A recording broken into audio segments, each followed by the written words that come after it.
Jim, welcome to Career Cloud Radio. So glad to have you. Well, thanks, Mike. It's a pleasure to be here. I love backstories, and so I always, because this is a career podcast, I always ask guests about their first job. So can you tell me about your first job? Could be, high school, college, or go wherever you would like to. I'm laughing a little bit because it really depends. You want to go all the way back to grade school?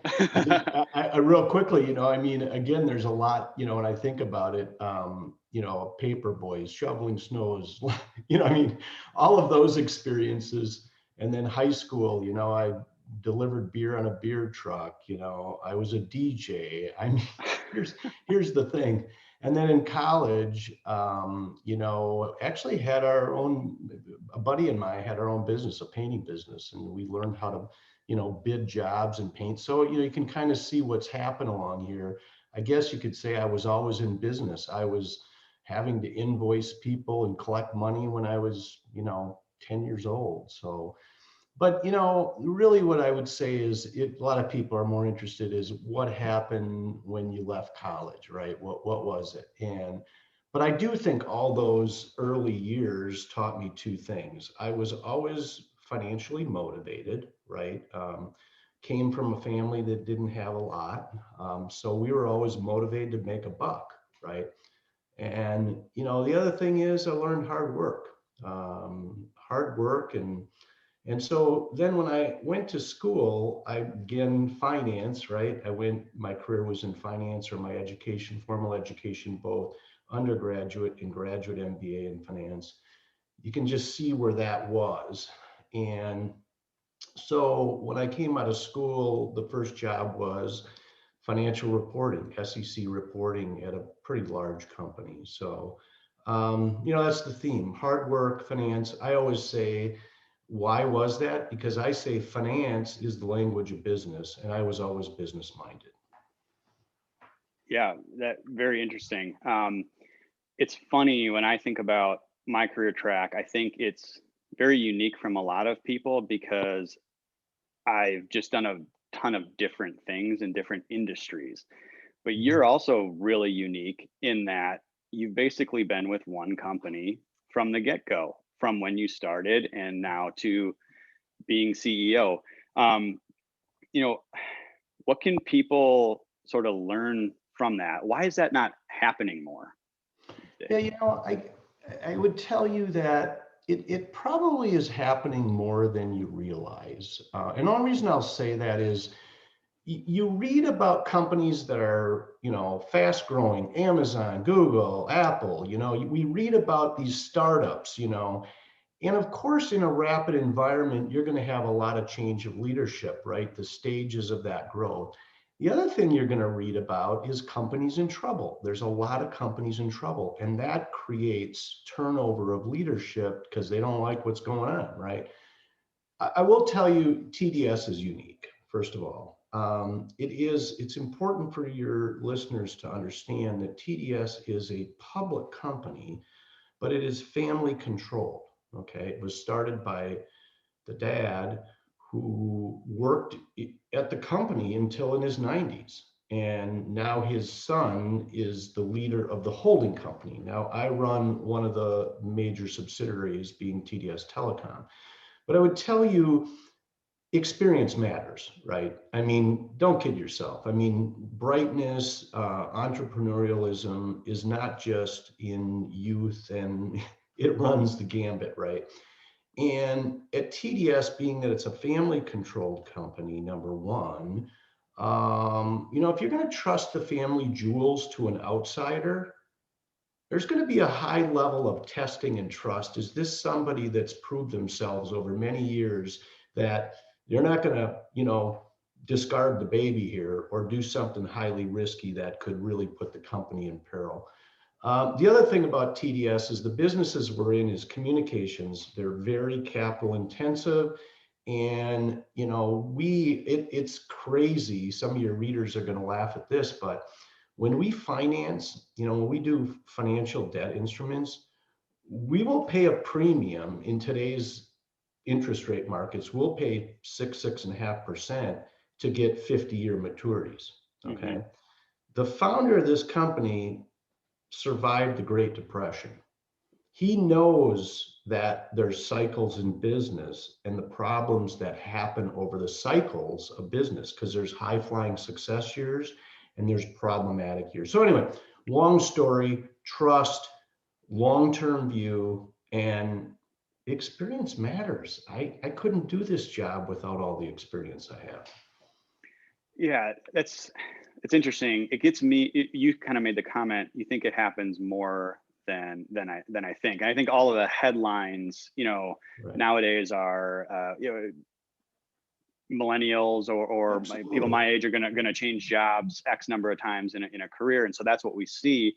It makes me think of the struggles companies sometimes have around getting and retaining talent. How do you think are those challenges overblown? Because I see just smart people all over the place, right? Yeah. But then I hear again in the news and headlines, corporations are having hard time retaining talent. How do you see that?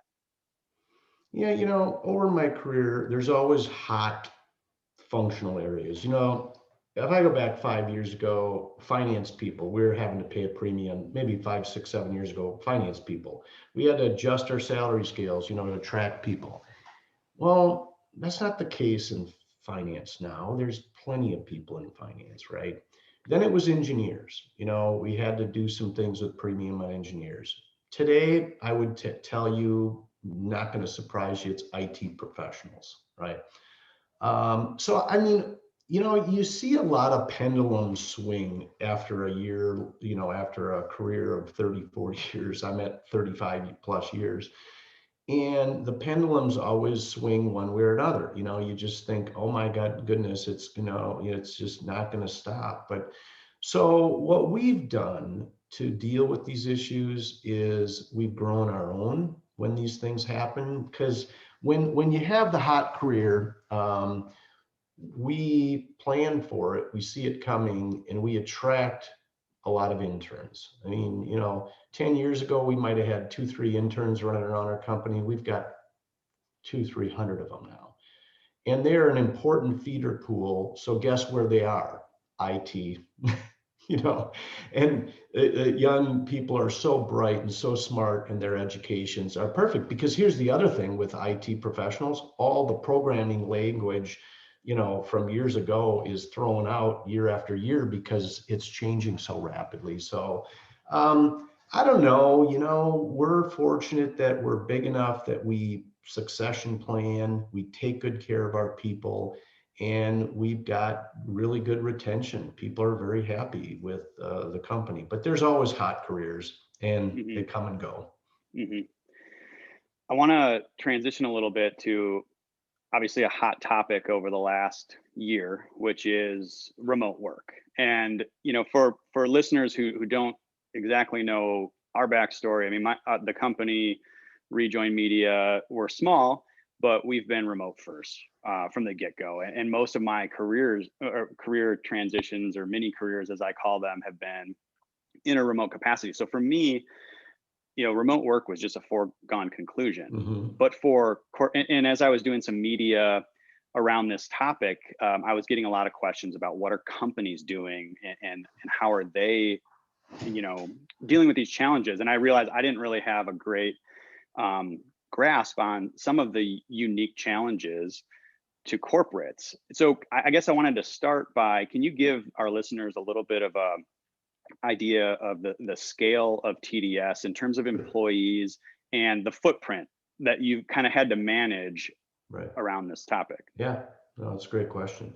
So, remote work wasn't foreign to us. Okay, we operate in 30 plus states. Okay, so we've got people all over the country. Now, we're headquartered in Madison, Wisconsin, and in our, call it, I don't like to say corporate headquarters. It was mainly where most of our staff functions, centralized staff functions occur. We have about 900 of our 3,000 employees in that building. And, so remote work, we've always had what I would say 300, 400, 500, actually even more than that when I think about it, because we had remote call center employees in pockets, so maybe 500, 600. What had to happen in this situation, necessity is the mother of invention. We had to rapidly take 2,300 of our employees, of our roughly 3,000. We're above 3,000 now because we're growing, but at the time, a year ago, about 3,000 employees. We really took 2,300 and said, stay home, don't come to the office. And, there was some logistics with getting computers and laptops and desk chairs and, and then there's people that didn't have good working environments. So we still allowed some of them to come to the office, but it was pretty small. So that wasn't the challenge for us. And it actually worked incredibly well. Okay. The challenge for us is customer facing employees. That's where many of us were really thrown back, is how are we going to keep, what are we going to do with our salespeople? I mean, businesses and consumers don't want people coming to their doors. And we have door-to-door people that sell our services, And so we had to deal with a lot of that. We had to make a lot of decisions, a lot of judgments. Our mantra was plan for the worst, hope for the best. So safety, and we made some hard decisions early on. You're not going to people's houses. We even had to consider certain services we do and not do. So I will tell you, there were thousands of decisions we faced. My leadership team met every week to address and make sure we were consistent throughout the business. So I would say safety. How do we still install vital services? Because our service broadband became even more vital during the pandemic. Mm-hmm. And then managing our networks, what people probably don't really fully appreciate is broadband in the home usage was stimulated horrendously as a result of the pandemic. So we had to make sure our networks were resilient. We were fortunate they were. But it worked. Remote work works, and it's been fascinating to see how our employees were very resilient and stepped up to the plate. Along that line, I've seen a lot of different surveys and things like that about from small businesses, from corporations, about productivity and the pandemic, right? So are you kind of saying you really don't think you as a whole lost productivity? Do you feel like productivity actually increased, or is it striated? Yeah. Depending? Yeah, so when the pandemic hit and we sent all these people working at home where we wouldn't see them day in and day out. I mean, we do with video, right? But there's just jobs where you don't see people all day long. I think for a lot of people, and probably in my age category, we were like, well, how are we going to make sure people aren't just screwing off at home, right? And I would tell you that what we learned, my concerns are 180 degrees the other way. What has happened is people are, in my view, especially your top performers, are working even harder. And the reason is because there's no separation for many of us between our work life and our personal life.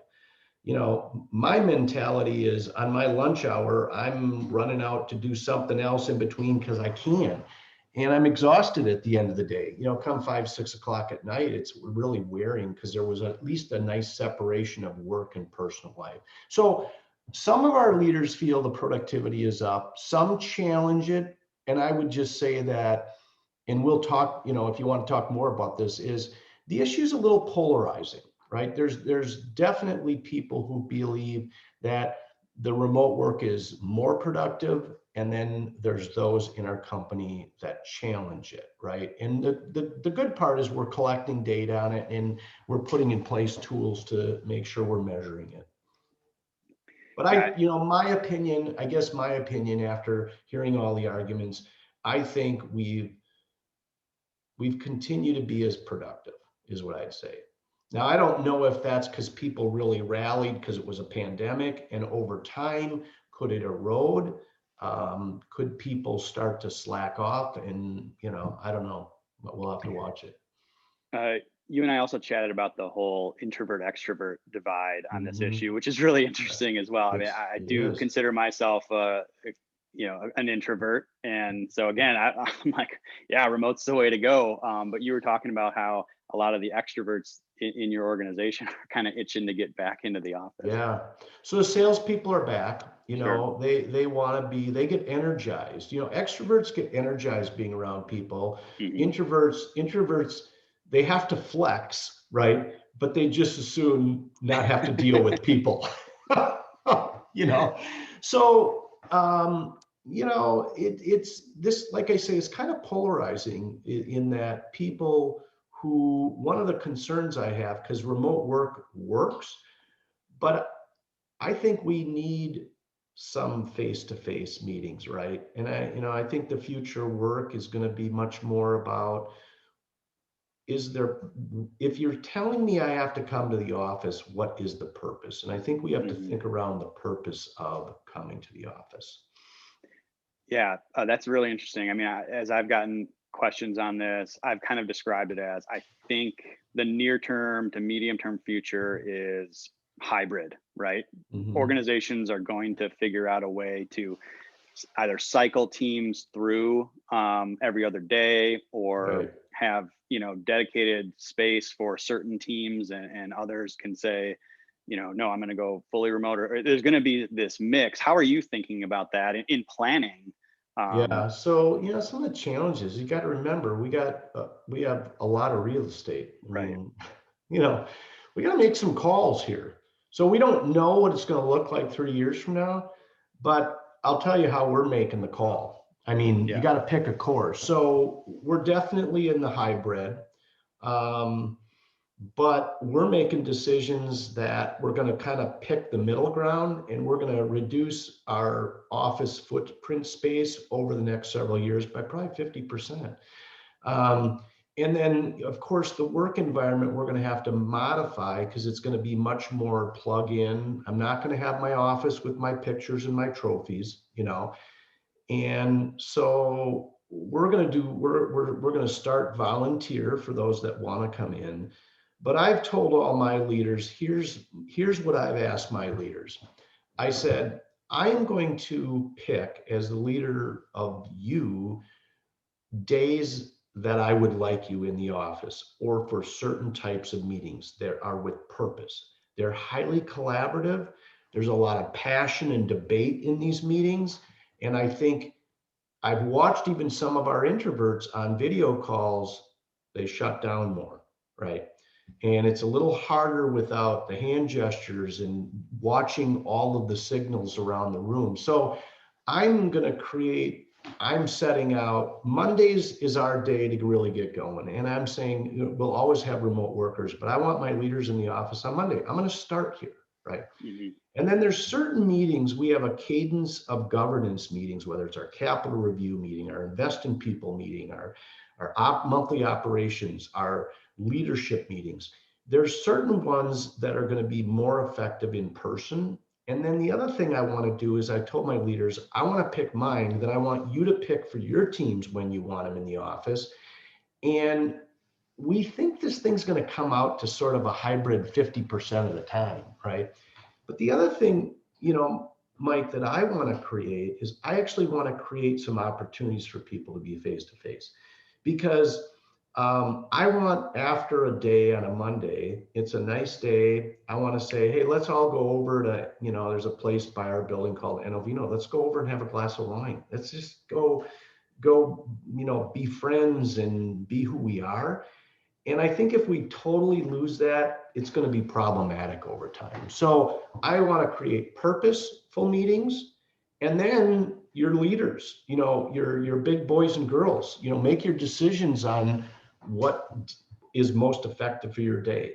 And then I think if that cascades, and so my philosophy is, pick meetings with purpose that you want in person, and then find some opportunities to bring people together. Those are kind of be my philosophy. Yeah, makes sense. I think there's something as small as you even get even just three people on a video call, and the back and forth can't happen. You talk over each other, and it drops off because the microphone's trying to pick up, who's actually talking. And so that is difficult. Any type of innovation, collaboration, whiteboard sessions are really hard. You're right. Again, I'm fortunate because most of our business can be done what I call asynchronously, right? Like I make sure everybody in my organization writes really, really well, because I may have to throw it to somebody in a different time zone, and I might have to throw it to, a classic example is I have a mother who just had a baby, right? Like she is dealing with a number of issues around sleep cycle and sleep schedule and all of that. And she prefers to, work late at night. So there isn't an expectation that something has to get done immediately.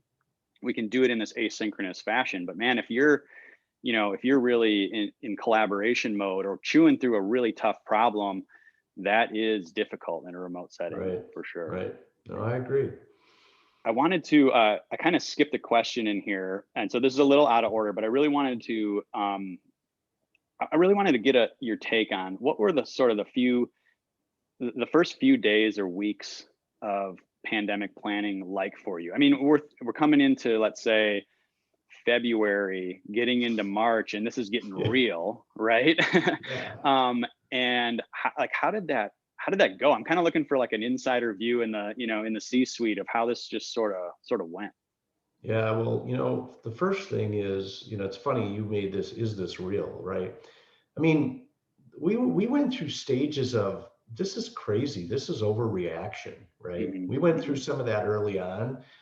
And, I think even the pendulum, as I said, went both ways. In early on, I mean, if I go back to March of last year, nobody would dare get on an airplane. Well, March of this year, most are not vaccinated, and at least consumers, not businesses, but the airports were jammed. We flew out to Seattle to see our daughter and granddaughter, and the Seattle airport, Chicago Air was just shoulder to shoulder people. So people's attitudes really changed throughout this, right? But the first weeks, we were in constant judgment mode, right? And like I said, we had to make decisions around salespeople and compensation, that they can't be earning their commissions. Are we going to pay them at kind of a what is full quota? I mean, we didn't want to lay anybody off. So what we did is we had to make decisions on mobilizing salespeople into different roles and saying, hey, relax, we're going to pay you. We're going to take a longer term view because we don't want to lose our talent. We're going to take care of you during this time. And then even our technicians going in people's homes, they got to go in people's basements in their homes. We found technology where they could use their phones and take control of the person's phone in the house, and the person could hold it up to the modems and the connection and tell them what to do. It was fascinating, the pace. I always say, I keep using this, necessity is the mother of invention, but our backs were up against the wall. And I always say, when your backs are up against the wall, quite frankly, as long as you don't freak out, you actually make better decisions, because they're like, we got to make these decisions, folks. We just can't screw around here, right? So we generally made decisions around the long run and safety, right? And then, we gradually eased up, and, we had people, there were people that, this whole environment, there's those that they don't want anybody coming into the home. And then other people are like, no problem, come in. So we just had to respect largely that we are going to be very heavy on protective gear and protocols. And if somebody doesn't want us coming in their home, then we're not coming in their home. So your comment about, constraints, right? Like when your back's up against the wall, it's so true. You can get a lot of productivity. You can get a lot of things done when you actually place constraints, and not have, every decision under the sun that you have to make or whatever. So it's kind of like this making decisions by deduction and reducing possibility is really a clarifier. I wanted to ask you, again, going back to kind of the beginning, your journey from one company all the way to CEO. What can people learn from you here in a couple minutes about what it takes to get to the top? What it takes to, if somebody wants to become CEO, what does that take? Yeah. You made a comment about writing. You expect your people to write. So I always give advice to young people coming out of school is there's some really key skills that you have to rise in a company. And people don't like to hear this, but you need a strong finance background. You cannot, I mean, look, at the end of the day, you can be an engineer, you can be a marketing or sales. You better have strong finance. Most small businesses fail because of finances, right? And you can be this wild entrepreneur with great ideas, but if you don't have your numbers, you're likely going to fail. Or you better have somebody that's got their numbers. So, getting those writing skills, those speaking skills, those collaboration skills, and the finance skills are key, right? So, and the other thing is hard work, right? I mean, and integrity, right? You just don't cross that integrity line, and you show, especially that, when there's anything that's an impropriety, you deal with it immediately. And even if it's going to hurt because you got this rock star salesperson who does something stupid, you're going to fire him. You're going to get rid of him. You just can't allow that cancer to come in. So, I'm very fortunate, and I think sometimes, look, any high performing person is always probably generally, except for the egomaniacs, you just kind of like, how did I get here? Some days I pinch myself, right? But, in fairness, hard work, honesty, trust.